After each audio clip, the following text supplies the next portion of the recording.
Evangelho da Mulher de Jesus. Tem isso mesmo, Vitor? Então. Tinha. Não tem mais. Ficou curioso? Então vem comigo que a gente vai contar essa história. Olá, meu nome é Vitor Fontana, esse aqui é o meu canal, ele pode ser um pouco seu também. Para isso, junte-se a mais de 100 mil pessoas que acreditam que esse canal dá bons estudos bíblicos para você. Você pode me acompanhar, aprender teologia comigo, e tudo que você precisa fazer para isso é se inscrever, deixar o seu like, ativar as notificações. Quando você faz isso, você ajuda demais esse canal, mas você também ajuda a você mesmo para que o YouTube encha a home das coisas que ele te abastece quando você entra no aplicativo de conteúdo novo meu. Ele te avisa quando eu tenho coisa nova. Em vez de você ter na sua home aí o Felipe Neto ou então o PewDiePie, você vai ter o Felipe Neto, o PewDiePie e o Vitor Fontana. Ou nenhum dos dois e o Vitor Fontana, olha só que legal. Então você pode fazer isso. Mas vamos falar dos evangelhos e desse Evangelho da Mulher de Jesus. Para falar disso, primeiro a gente tem que falar um pouquinho dos tais evangelhos apócrifos. Evangelhos apócrifos, que história é essa? Muito bem. Existem outros evangelhos além dos 4 evangelhos da Bíblia. Beleza? Até aí tudo bem? Isso não significa que você deva acreditar em tudo quanto é teoria da conspiração que dizem que estão escondendo os evangelhos de você. Não, não estão escondendo evangelho nenhum. Eles estão todos aí para você consultar, basta que você fale os idiomas originais nos quais esses evangelhos foram escritos, na maior parte deles, grego e copta, tá tudo disponível para você. Agora, se tem tantos evangelhos assim, a pergunta que talvez alguém possa querer fazer é por que só 4 estão na Bíblia, no Novo Testamento? Eu respondo a essa pergunta com maiores detalhes num episódio de podcast do Castminster, tá? Você pode procurar depois, em questão do cânon, Castminster, talvez eu coloque aqui na descrição, mas eu respondo a isso com mais detalhes. Mas eu vou falar um pouquinho qual que é o lance. O lance é o seguinte, os 4 evangelhos que a gente tem no Novo Testamento são 4 evangelhos bastante primeiros. Os outros evangelhos que foram encontrados e que você fala assim, tem um monte de outros evangelhos, eles são lá do 2º, do 3º século, do 4º ou até para frente. Como eles são muito aí para frente, esses evangelhos não foram escritos por pessoas que viram o ministério de Jesus para poder relatar. E tinham menos acesso, evidentemente, a testemunhas para quem eles pudessem perguntar a respeito de quem foi Jesus. Se a gente for... Jesus, olha eu, Jesus, por favor. Se a gente for pegar, por exemplo, o Evangelho de Marcos, que muito provavelmente é o primeiro dos 4, a gente tem muito cedo na história o relato de Papias, ainda no 1º século, dizendo que Marcos aprendeu o que escreveu aos pés de Pedro, que contou para ele, para Marcos, sobre a vida de Jesus, eventos da vida de Jesus, não necessariamente na ordem. Então, muito cedo você já tem isso. Aí você tem Mateus e Lucas, que vieram logo depois de Marcos. Pô, Mateus era discípulo, Lucas fez uma grande pesquisa, possivelmente consultou o que Marcos já tinha escrito e consultou também o que Mateus teria escrito, ou talvez uma fonte comum aos dois. Aí você tem algumas disputas a respeito disso, mas Lucas certamente teve condições de entrevistar pessoas que andaram com Jesus. Agora, alguém que escreve um evangelho lá no 2º, no 3º, no 4º século não teria essa condição. E João é o discípulo amado e, portanto, próximo de Jesus. A exceção dos evangelhos que não entram no cânon, que é primevo, é o evangelho de Tomé. O evangelho de Tomé é um bicho um pouquinho mais complicado de se mexer nesse sentido. Porque o evangelho de Tomé, ele provavelmente é sim do 1º século ou no máximo no começo do 2º século. Existe uma discussão se Mateus e Lucas são dependentes do evangelho de Tomé ou o contrário. É mais provável que seja o contrário. O Evangelho de Tomé é uma espécie de ditos proverbiais de Jesus, escrito em copta, o que indica uma redação mais tardia, inclusive. Copta é uma língua egípcia antiga, né? Isso acaba indicando uma redação mais tardia de fato. E a maneira como ele é composto dá a entender que ele tinha nas mãos Mateus e Lucas. Isso está em estudo bem registrado e é razoavelmente consensual na academia.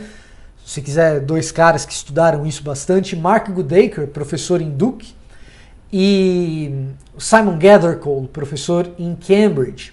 Então nós temos aí os 4 evangelhos bastante primeiros de gente que conviveu com Jesus e que tinha aquilo que Pedro chama em 2 de Pedro de autoridade apostólica para escrever, né? Então a gente tem aí uma certa segurança que os 4 evangelhos são os 4 que deveriam estar no cânon. Ah, mas não foi Constantino que mandou ser esses 4? Não, muito antes de Constantino, você já tem pais da igreja fechando com esses 4 evangelhos. Você tem o cânon muratoriano também, muito antes de Constantino, definindo isso. Em nenhum deles o evangelho de Tomé entra, então não há motivos para pânico nesse aspecto. Existe sim muita teoria da conspiração, isso daí alimenta bons livros de ficção que viram best-sellers, como é o caso do Dan Brown, que escreve muito mal, mas ainda assim é uma pessoa que tem uma capacidade de seduzir enquanto escreve. Quando eu falo que ele escreve muito mal, do ponto de vista artístico, como alguém capaz de fazer com que a leitura seja aconchegante, a leitura dele é bastante respeitável, já que ele é um best-seller. Aí nós entramos na conta do Evangelho da Mulher de Jesus, que é o meu tema hoje que eu queria tratar com vocês. Mas para tratar dele tinha que saber tudo isso aqui antes. E se tudo isso aqui que eu falei antes já te rendeu algum conhecimento novo, alguma coisa nova, você já pode deixar o seu like. E quem sabe até dar uma conferida aqui na descrição desse vídeo, onde você encontra o link para o meu curso sobre como preparar um estudo bíblico. Que aí eu ensino a você usar o que a Bíblia traz para fazer um estudo aí na sua igreja. Vamos falar do Evangelho da Mulher de Jesus, porque isso é bastante interessante para que a gente não se deixe levar pela primeira notícia que a gente lê.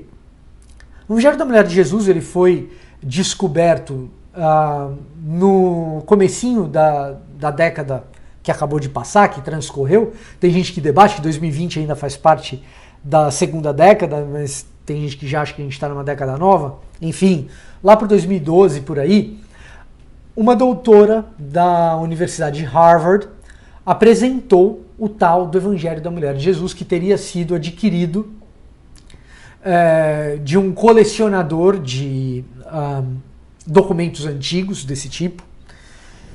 E esse fragmento do que seria um evangelho diria no seu texto, em copta também, a semelhança de Tomé: eu apresento a vocês a minha esposa, como se Jesus estivesse dizendo aos discípulos que estava apresentando a eles a sua própria esposa.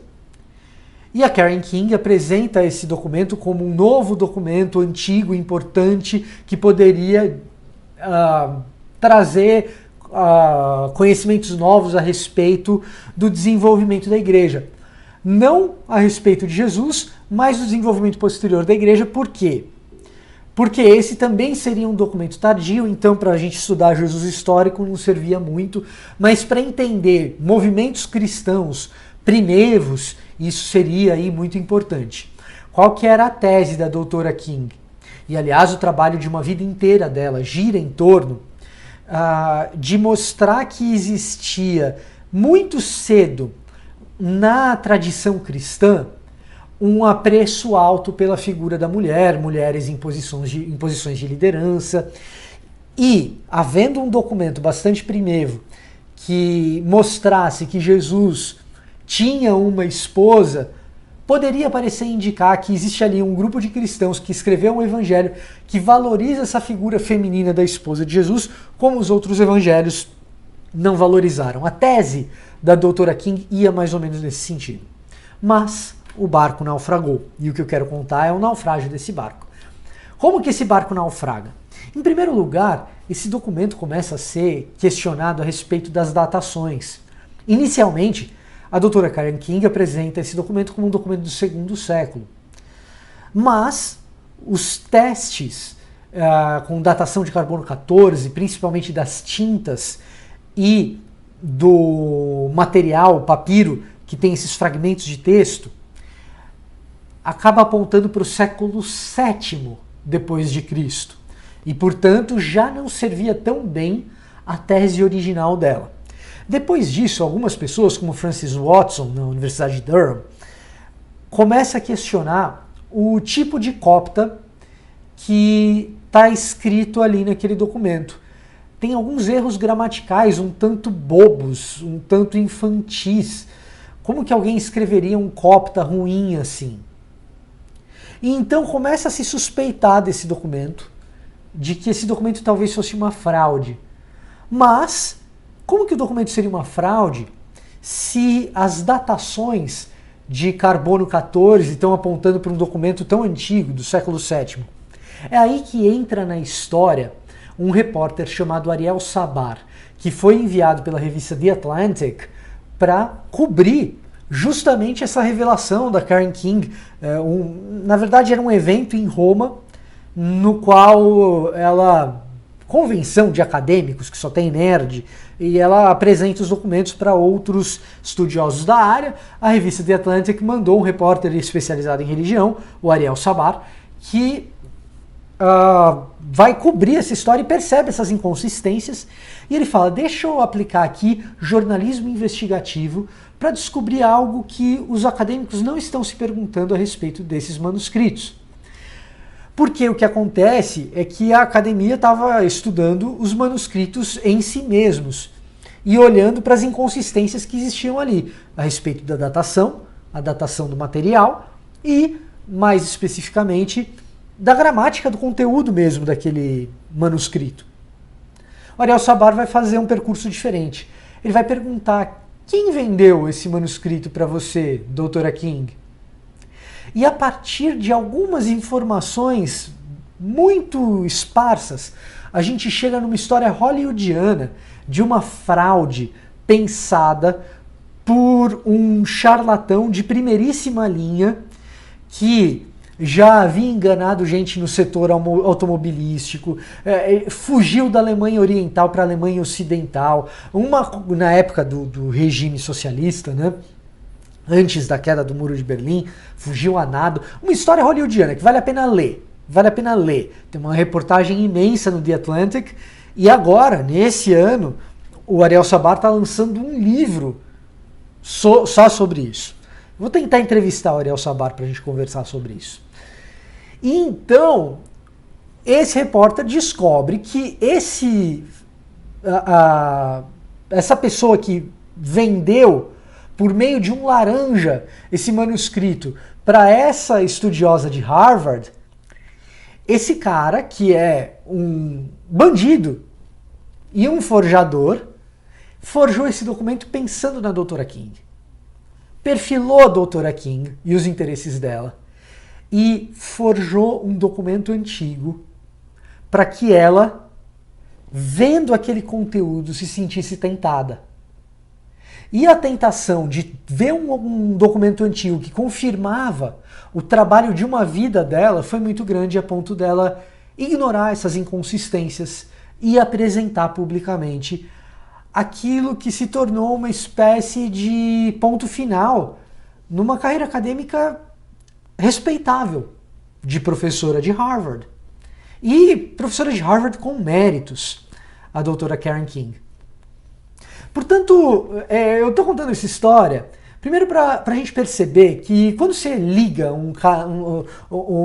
sua televisão na National Geographic, na Discovery Channel, e eles vêm com essas notícias bombásticas a respeito de Jesus, é sempre bom se aprofundar nas histórias, porque existe muita coisa que tem ainda inconsistências, que a academia precisa se provar, que às vezes uma história de um cara que está falando ali para o jornalista e está sendo filmado, o resto da academia desconfia, que foi o que aconteceu nesse caso. O resto da academia desconfia e a gente não pode sair comprando qualquer coisa. Nem os romances do Dan Brown, ou de outros autores que vão trabalhar no âmbito da ficção, nem manchetes muito sensacionalistas dentro desses canais que muitas vezes acontecem. Ah, Jesus nunca existiu. Peraí, quem que está dizendo isso? Por quê? O que o resto da academia está dizendo? Dá para investigar isso um pouco melhor? Ah, acharam um evangelho do fulano que o Constantino... Peraí, quando que foi isso e como? Estou contando essa história por causa disso. Também para dizer que caso você tenha muito interesse nessas coisas e você já possua uma graduação em teologia ou em outra área, o seminário Jonathan Edwards está oferecendo um curso de pós-graduação em Novo Testamento e que uma das disciplinas são os apócrifos do Novo Testamento. E o professor que dá essa disciplina, nessa pós-graduação Lato Sensu, que é reconhecida pelo MEC, o professor que dá essa disciplina de apócrifos do Novo Testamento é ninguém menos do que este que vos fala. Sou eu mesmo, então aqui na descrição também tem o link para isso. Eu espero que você tenha gostado dessa história. Não tem mulher de Jesus, o evangelho da mulher de Jesus também era uma fraude. E uma fraude numa história assim deliciosa de se ver contar, que o Ariel Sabar conta com maestria. Eu vou deixar o livro dele também linkado aqui na descrição, caso você tenha interesse. Quem sabe esse livro pode ser traduzido em breve, né? Então, esse era o meu recado para hoje. Espero que você tenha gostado da história. Eu vou ficando por aqui e até a próxima!